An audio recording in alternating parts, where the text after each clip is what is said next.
El Señor te bendiga, Iglesia Ebenecer Central de Valledupar. El Señor bendiga a todas las personas que nos ven a través de este canal de YouTube. Una vez más agradezco al Señor por la oportunidad que me da de compartir con ustedes la palabra de Dios. Hoy les invito a abrir sus Biblias en el libro de Esdras, capítulo 3, versículos 1 al 6, que voy a leer en la Nueva Versión Internacional. Esdras, capítulo 3, versículos 1 al 6. Dice así la palabra del Señor. En el mes séptimo, cuando ya todos los israelitas se habían establecido en sus poblaciones, se reunió el pueblo en Jerusalén con un mismo propósito. Entonces Jesúa, hijo de Josadac, con sus parientes que eran sacerdotes, y Zorobabel, hijo de Salatiel, con sus parientes, empezaron a construir el altar del Dios de Israel para ofrecer holocaustos según lo estipulado en la ley de Moisés, hombre de Dios. Versículo 3. A pesar del miedo que tenían de los pueblos vecinos, colocaron el altar en su mismo sitio y todos los días, por la mañana y por la tarde, ofrecían holocaustos al Señor. Luego, según lo estipulado en la ley, celebraron la fiesta de las enramadas, ofreciendo el número de holocaustos prescrito para cada día, como también los holocaustos diarios, los de luna nueva, los de las fiestas solemnes ordenadas por el Señor y los que el pueblo le ofrecía voluntariamente. A pesar de que aún no se habían echado los cimientos del templo, desde el primer día del mes séptimo, el pueblo comenzó a ofrecer holocaustos al Señor. Cierra tus ojos, vamos a orar. Bendito Dios, te damos gracias. Gracias, Señor, por tu palabra.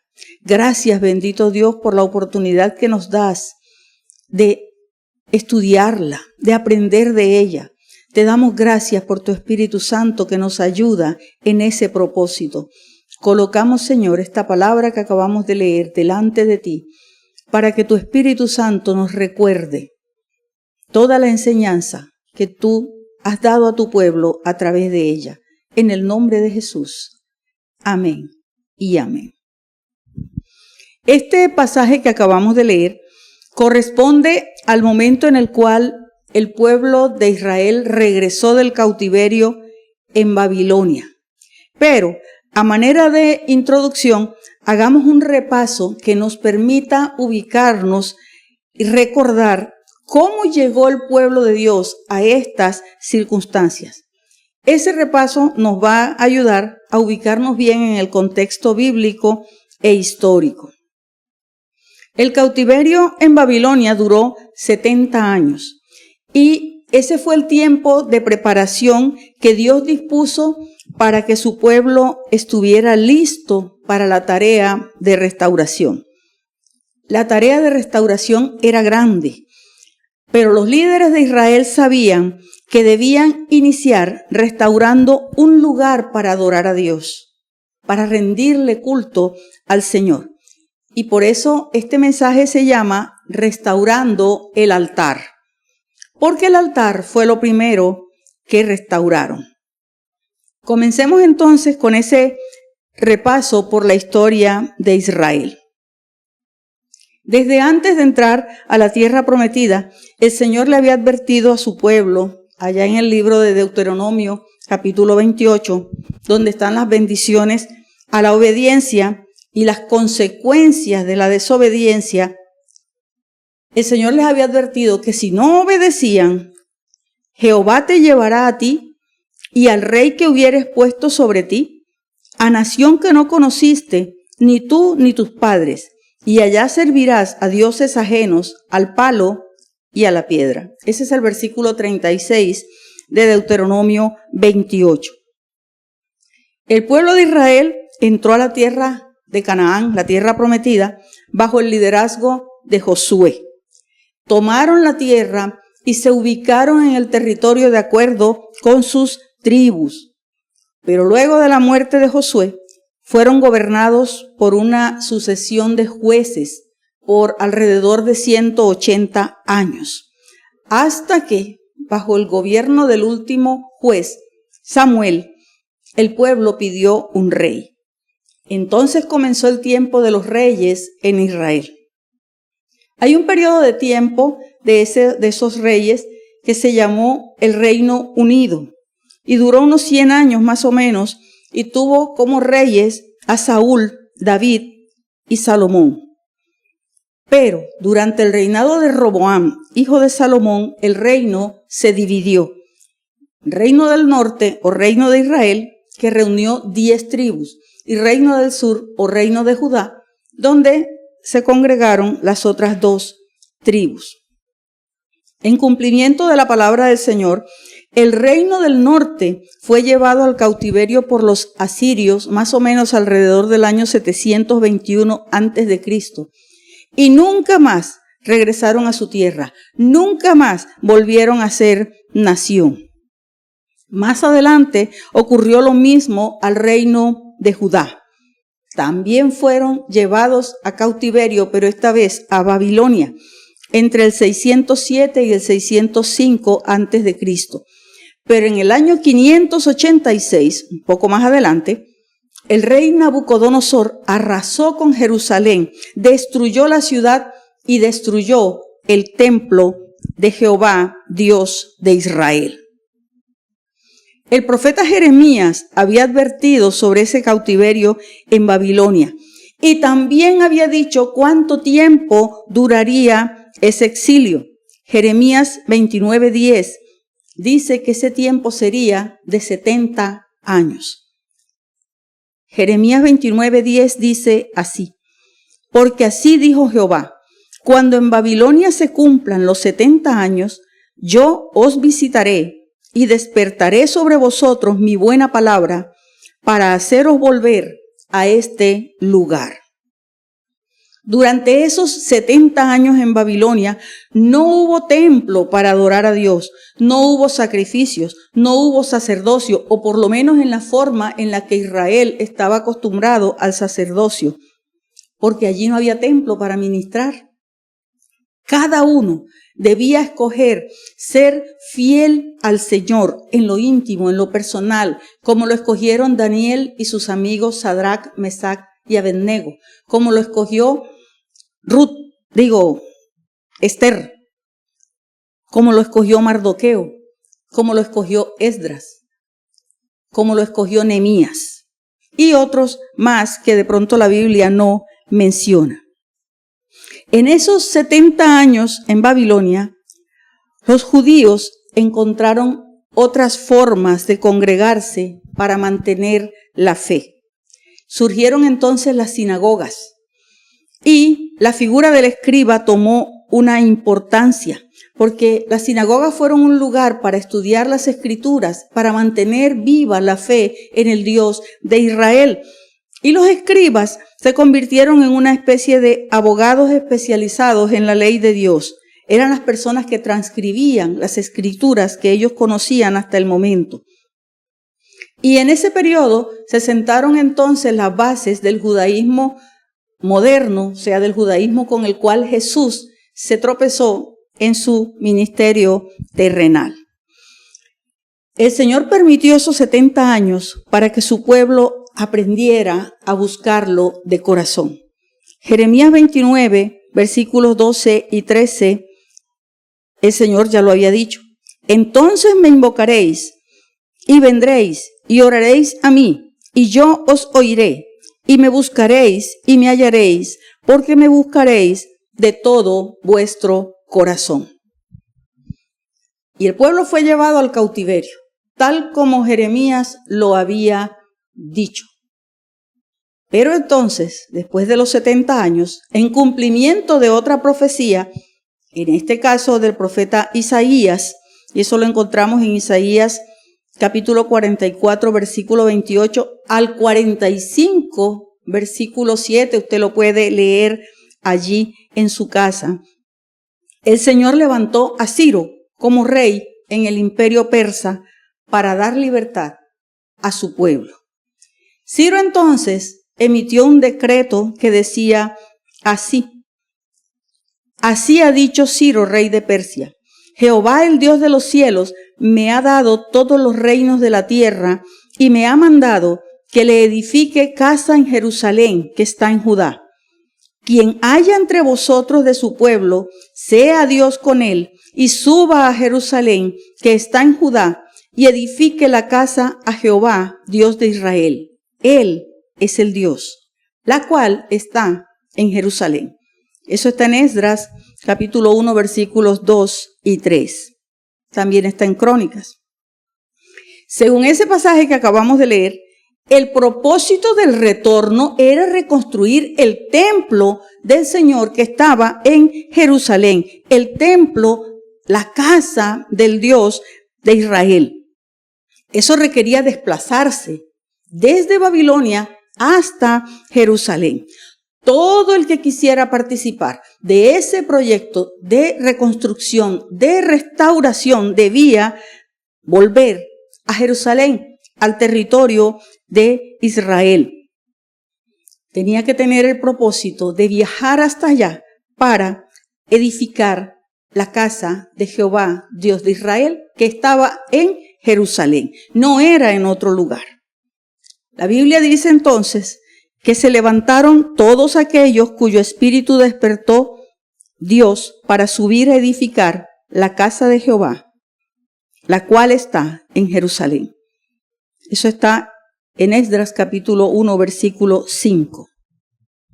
Muchos fueron despertados a esa visión que Dios tenía para su pueblo, reedificar su casa. Entonces, liderados por Zorobabel, regresó un primer grupo, entre los cuales había príncipes, sacerdotes, levitas, sirvientes del templo y familias en general, con sus jefes por cada familia.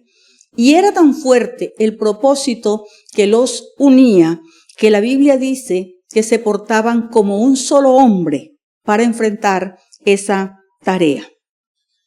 Todas esas personas que regresaron se reubicaron cada uno en su ciudad de origen.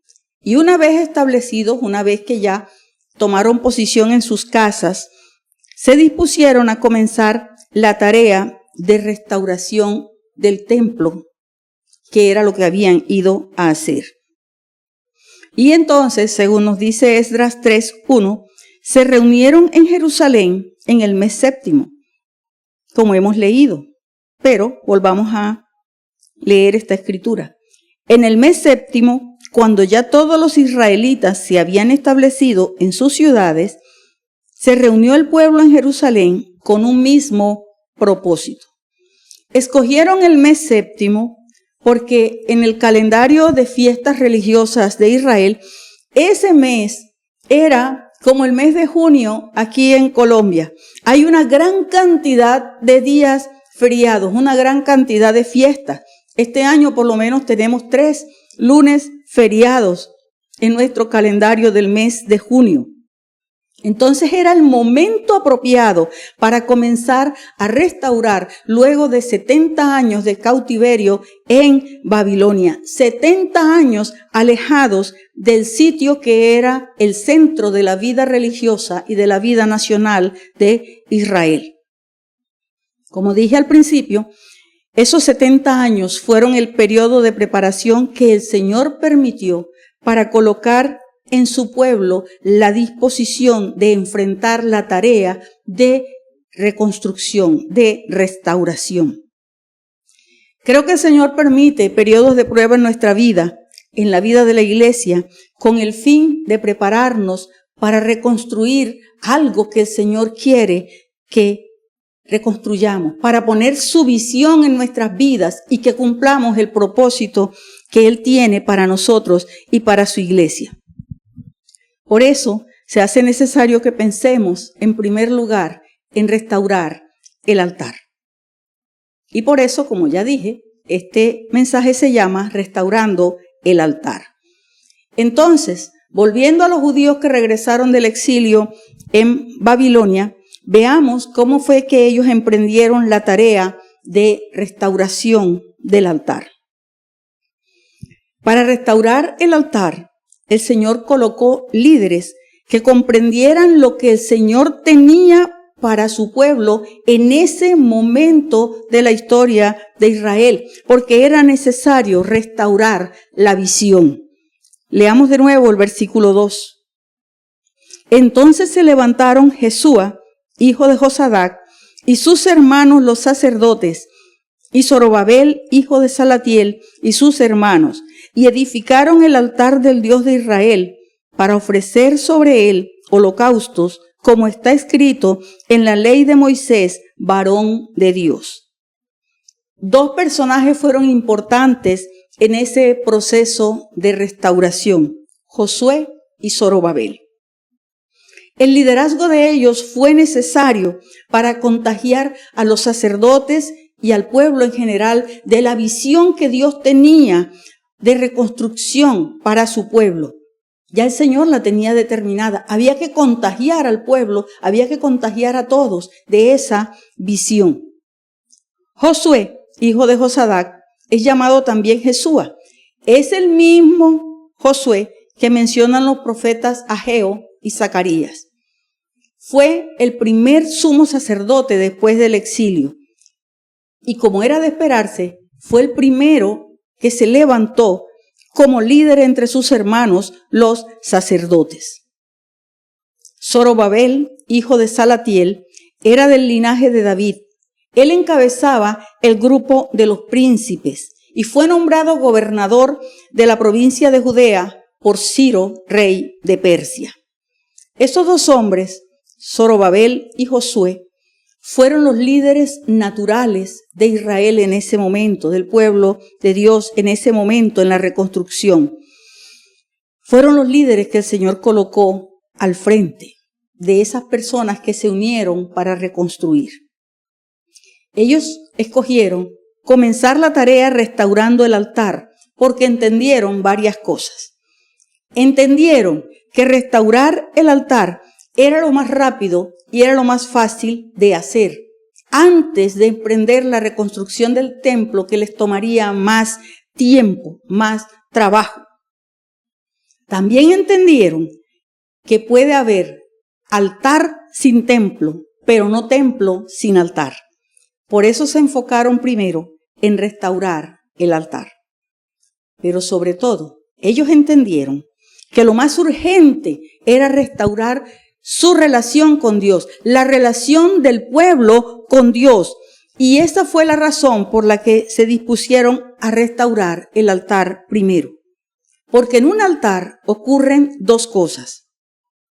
Lo primero que ocurre en un altar es que mediante los sacrificios ofrecidos, el hombre pide perdón a Dios por sus pecados y se reconcilia con Él.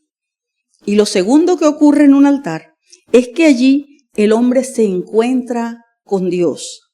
Allí el hombre adora a Dios. Allí el hombre le da el lugar que le corresponde a Dios en su vida. El reconocimiento que le corresponde a Dios. Entonces, como en un altar ocurren esas dos cosas que hemos mencionado, podemos decir que el altar revela el qué o a quién se adora.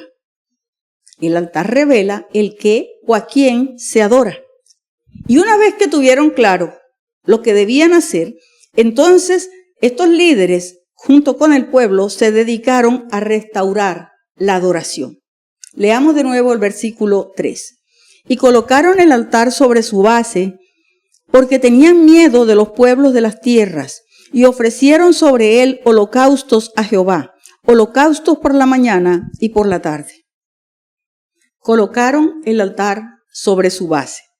Esa frase nos revela que se dieron a la tarea de ubicar el sitio exacto de donde una vez estuviera el altar. Reconstruyeron sobre un cimiento antiguo, pero no cualquier cimiento. Como el templo había sido destruido, se cree que ellos buscaron el lugar donde David había construido un altar en la era de Ornán Jebuseo, cuando el Señor envió una plaga de muerte sobre Israel. Y David compró ese terreno a Ornán Jebuseo para ofrecer sacrificio al Señor y cesara la mortandad. Eso está en Primera de Crónicas 21 y está en Segunda de Samuel 24. Usted lo puede leer.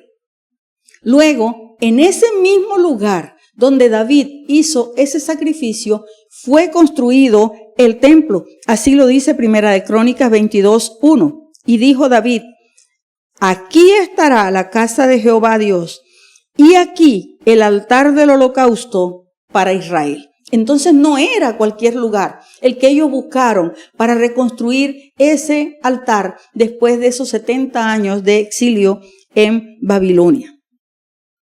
Ahora el versículo 3 también nos habla de una realidad que estaban viviendo en ese momento al comenzar a restaurar el altar.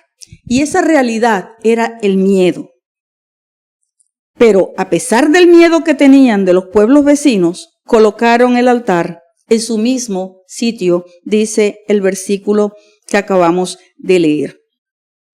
Ellos sentían temor de los otros habitantes que habían en ese territorio, porque esas tierras habían sido repobladas en los 70 años de cautiverio. Muchas de esas personas no adoraban, no servían al Dios de Israel.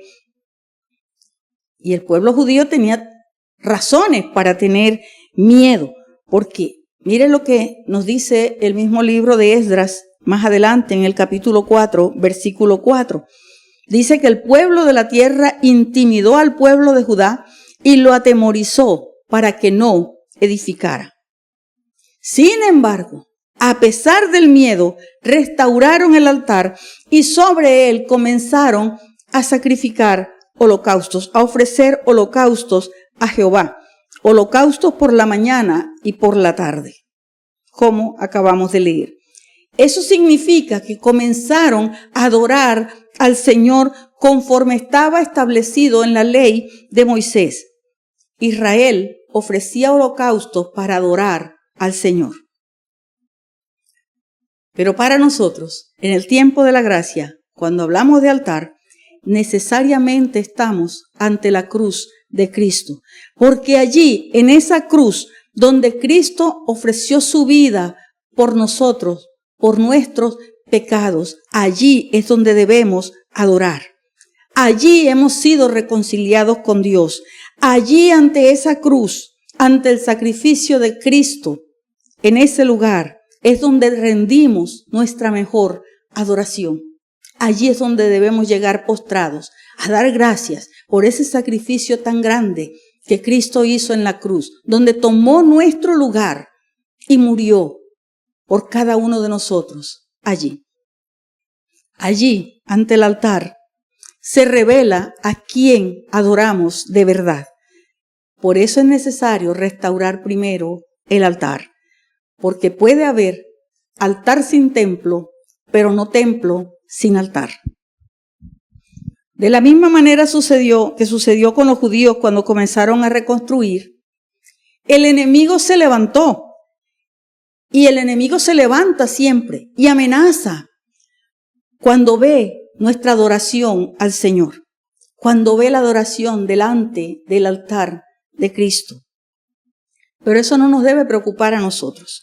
Justamente la verdadera adoración que nosotros podemos tributar al Señor, se la hacemos, como dije, allí en el altar. Y el enemigo huye ante la verdadera adoración del pueblo de Dios. Satanás tiene que huir. Él sabe que hemos escogido adorar a nuestro Dios, al que dio su vida en la cruz del Calvario por nosotros. Adoramos a nuestro Dios cuando nos humillamos delante de Él, cuando dependemos de Él, cuando ante su altar escogemos obedecerle, escogemos buscar su rostro, buscar su presencia, buscar su palabra, seguir sus instrucciones, seguir caminando por la senda que Él ya tiene trazada para nosotros en su palabra.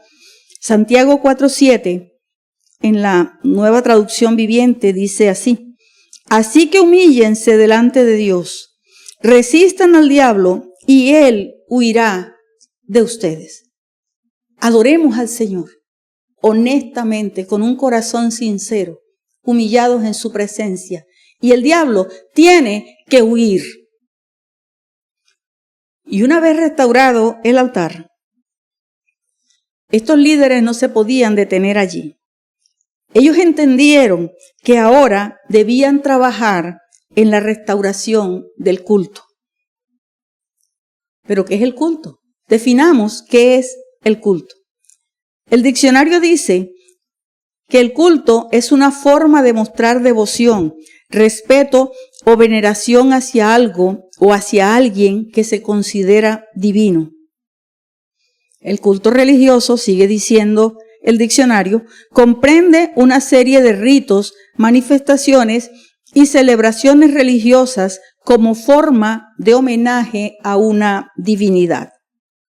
En resumen, el culto es el ritual, la liturgia. Si el altar revela a quién adoramos, el culto nos muestra cómo lo adoramos. El culto puede ser personal, individual o colectivo. El culto personal es el que hacemos en la intimidad con Dios y el colectivo es lo que hacemos cuando nos congregamos, cuando nos reunimos como iglesia para adorar al Señor, para alabarle. Ese es el culto colectivo. Para restaurar el culto, lo primero que hicieron fue celebrar la fiesta de los tabernáculos, versículo 4.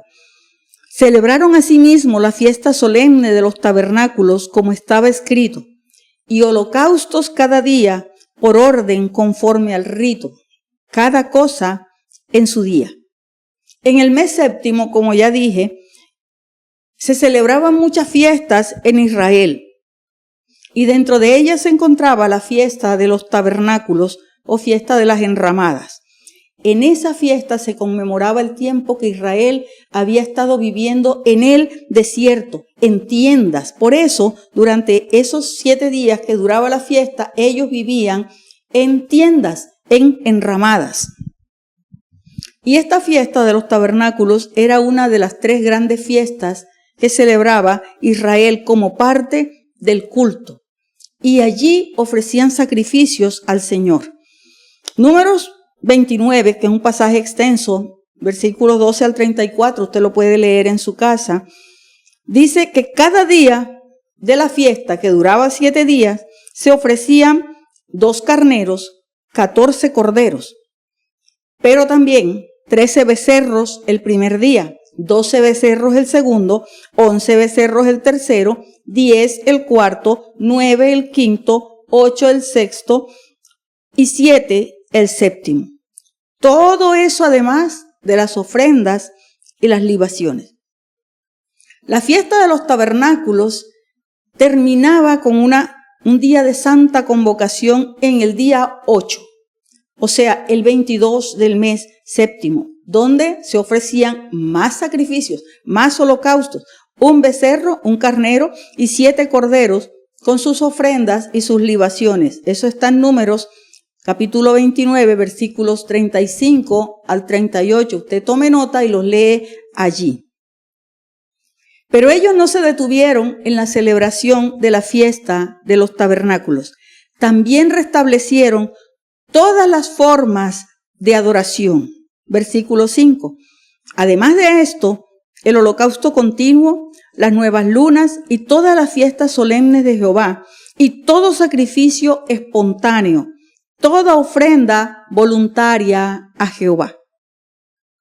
El holocausto continuo es otra parte del ritual de adoración a Dios para Israel.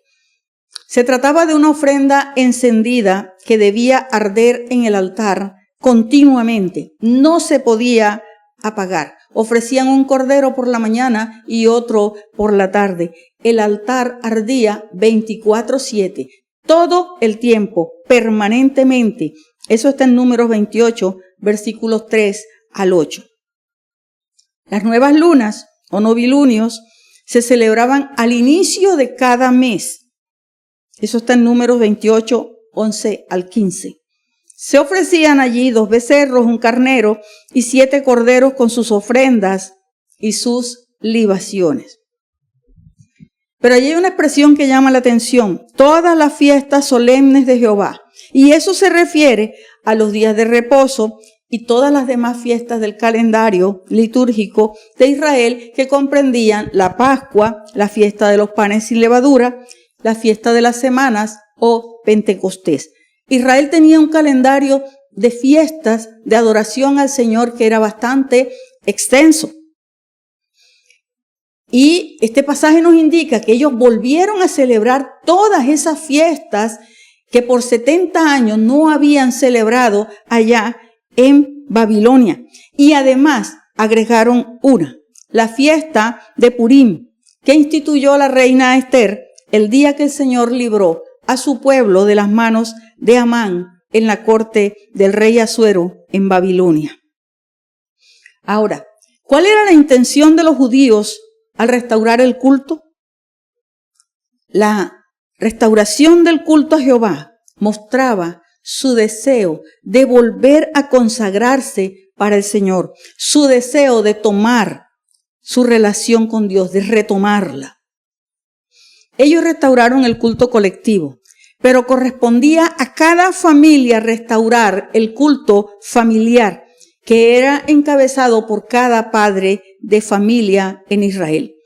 Sin embargo, correspondía a cada persona la disposición para restaurar y mantener el culto personal a Dios, como lo hicieron Daniel, Sadrach, Mesac, Abednego, como lo hizo Esdras, Nehemías, Mardoqueo y Esther cuando estaban allí en Babilonia.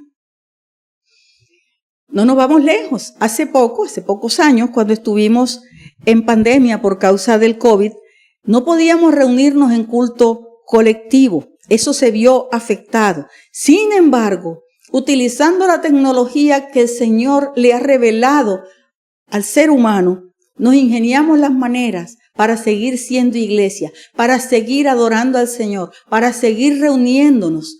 Entonces descubrimos que habían otras formas que hemos seguido manteniendo para el servicio de la obra del Señor. En la iglesia de Cristo, los pastores y líderes se encargan de restaurar la adoración colectiva, de mantener el culto colectivo. Pero la restauración del culto personal y el culto familiar corresponde a cada persona y a cada familia. Todos tenemos rituales de culto personal. Todos hemos escogido, o escogemos, si no lo hemos hecho, hay que hacerlo, escoger una hora para orar, una hora para leer la palabra de Dios, una hora para estar en su presencia, la forma en la que lo hacemos, de rodillas, caminando por una habitación, cantando, poniendo música de fondo. Todas esas cosas que hacemos corresponden a nuestros rituales en el culto personal, en nuestra adoración personal al Señor. Y como dije, si no tenemos un culto personal de adoración al Señor, es hora de escoger una hora, es hora de establecer el culto personal, decidir con qué acciones, de qué manera vamos a adorar al Señor, cuándo lo vamos a hacer. Igual sucede con el culto familiar. Corresponde a cada familia tomar la decisión de restaurar el altar familiar o mantener el altar familiar si ya lo tenemos. Y es algo de mucha importancia en el desarrollo de la fe de toda la familia y especialmente de los niños, porque los niños aprenden en la casa lo que nos ven hacer a los adultos. A mí me enseñó mi abuela Nina. Con ella aprendí a leer en la Biblia y aprendí la disciplina de la oración. Mi padre, por su parte, nos narraba todas las noches historias bíblicas, historias hermosas que quedaban en suspenso para el día siguiente, para que quedáramos allí enganchados con la historia. Y mi madre, con su melodiosa voz, nos enseñó a adorar con la música. Y esa es la razón por la cual en mi familia hay tantos ministros de alabanza. Nunca es tarde para restaurar el culto familiar. Solo tenemos que comenzar a hacerlo, como comenzó el pueblo de Dios cuando regresó del exilio en Babilonia. Sin embargo, debemos decir que el alcance de la restauración espiritual del pueblo de Dios después del cautiverio fue más allá del templo. Versículo 6.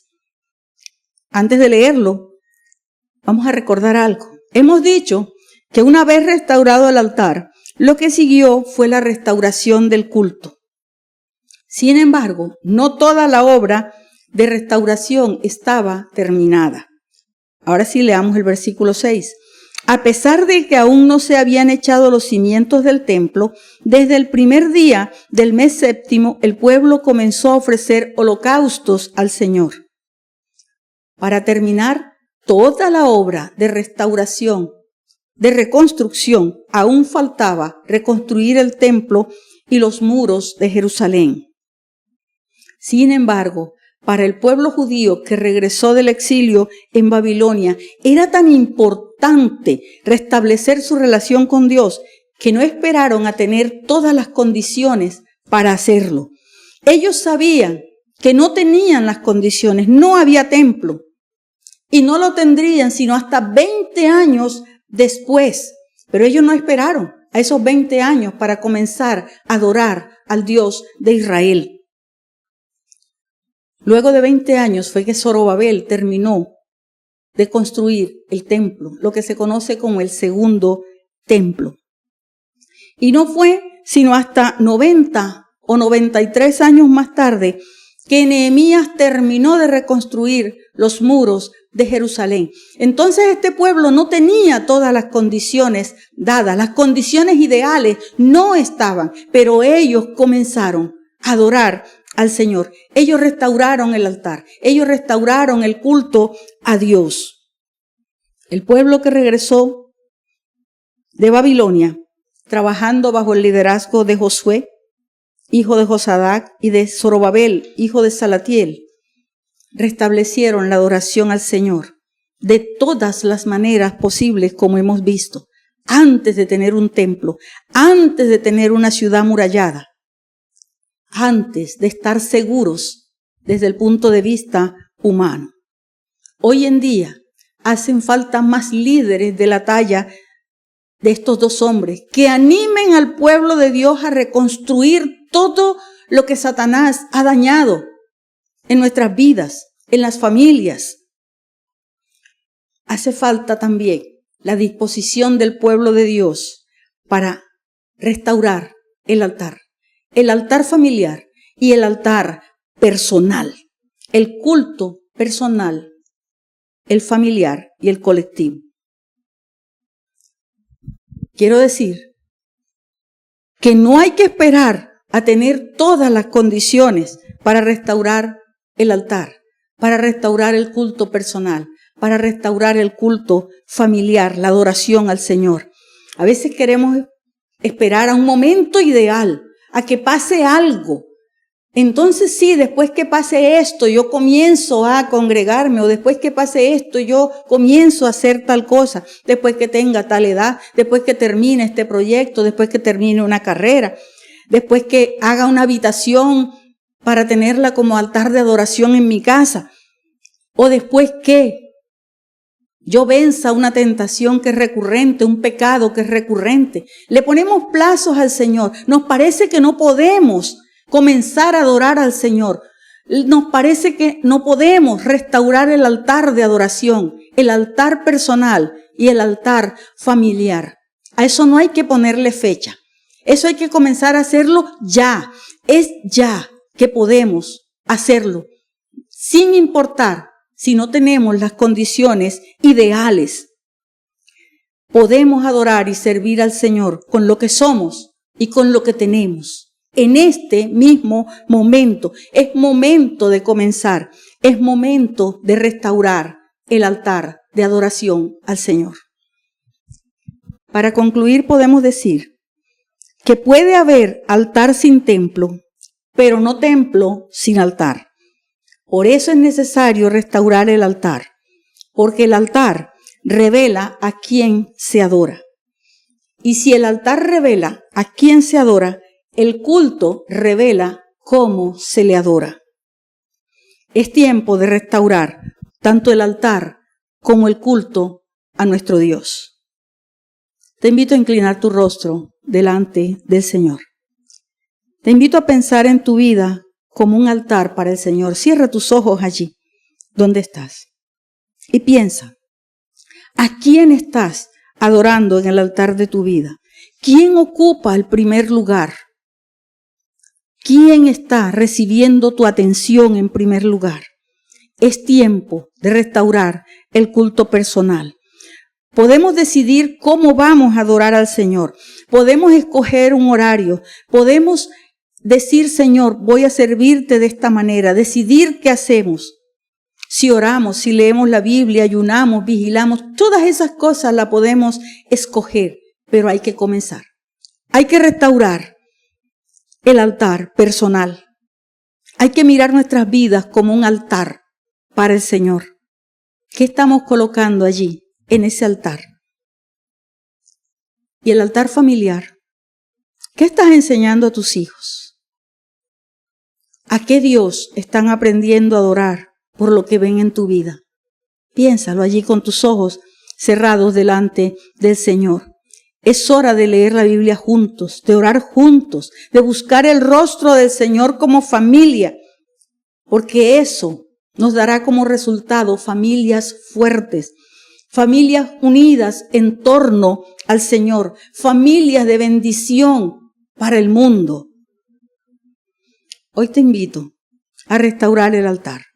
Recuerda que el altar revela a quien se adora. Y también te invito a restaurar el culto. Recuerda que si el altar revela a quien se adora, el culto nos dice cómo se adora. Y también te invito a adorar al Señor con lo que tienes, con las condiciones que tienes en el momento. No esperes a tener una condición ideal. Levanta tus manos al Señor, levanta tus manos al cielo en este mismo momento y adóralo.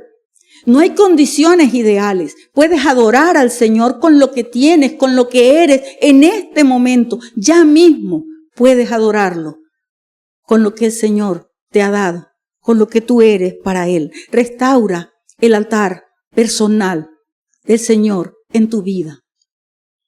Restáuralo, porque es la voluntad del Señor. Que el Señor hoy esté complacido con el culto que le rendimos en forma personal y en forma colectiva cuando nos congregamos en el templo. Tenemos que aprender a quitar del primer lugar todo aquello que está ocupando ese lugar que le corresponde al Señor. Levanta tus manos al cielo y adora al Señor. Señor, gracias. Gracias, Señor. Hoy llegamos delante de tu altar, de ese altar donde Cristo entregó su vida en la cruz por nosotros, por nuestro pecado. Y hoy escogemos, Señor, adorarte a ti.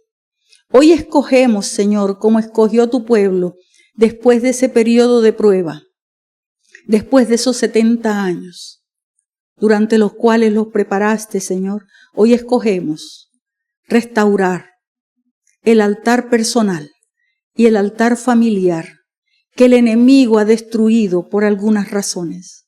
Hoy, Señor, nos disponemos para ti. Hoy llegamos delante de ti, Señor, y nos disponemos a reconstruir como reconstruyó el pueblo de Israel. Ayúdanos, Señor, en esa tarea. Ayúdanos, Señor. Danos sabiduría. Danos entendimiento, danos inteligencia, Señor, en tu palabra. En el nombre de Jesús te lo pedimos. Y te damos gracias por nuestros líderes. Te damos gracias por nuestros pastores. Te damos gracias, Señor, porque ellos cumplen la tarea para ti.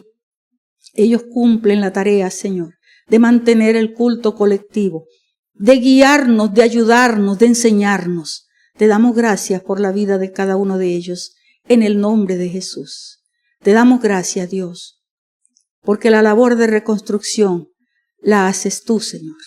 Eres tú quien pone en nosotros el querer como el hacer por tu buena voluntad. Te damos muchas gracias, Dios. Bendecimos tu nombre y te adoramos. Te adoramos, Señor. Te reconocemos como el Señor de nuestras vidas. Ayúdanos a reconstruir, a restaurar el altar personal y el altar familiar. En el nombre de Jesús. Amén y amén. El Señor te bendiga, iglesia. Y el Señor nos ayude a restaurar el culto personal y el culto familiar, donde adoramos al Señor. Bendiciones.